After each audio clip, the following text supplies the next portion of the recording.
The Holocaust, which took place between 1933 and 1945, is one of the most savage and tragic atrocities ever committed in human history.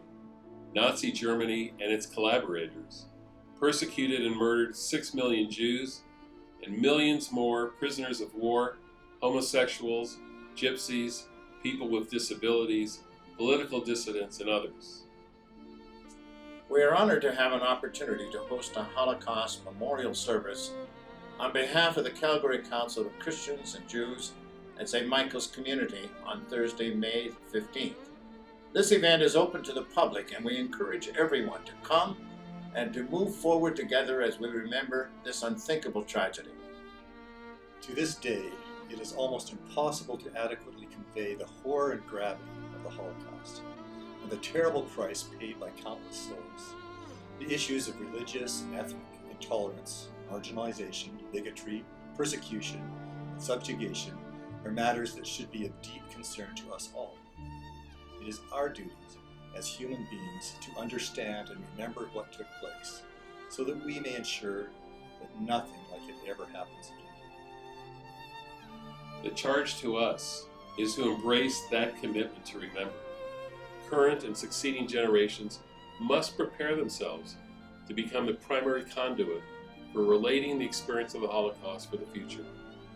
The actual survivors of the Holocaust will succumb within the next 2 decades to the passage of time. It will become the responsibility of those of us who were born in the post-Holocaust world to inculcate the experience of the Holocaust into the memory of our children. This is an ominous task, to relate to others suffering and brutality that we did not personally incur. Yet we must endeavor to remember and strive to communicate that experience. John Paul II, during his first home visit to Poland as Pope, prayed at the Auschwitz concentration camp. He acknowledged what happened in Auschwitz, calling it, quote, the tragic fruit of programmed hatred, end of quote. And he remembered the millions who, through no fault of their own, bore human sufferings and were annihilated in the gas chambers and crematoriums. In March of 2000, at the conclusion of his historic Jubilee pilgrimage to Jerusalem, he visited the Western Wall, remnant of the ancient Jerusalem Temple, and he placed a prayer in the crevice in the wall as Jews have done for centuries.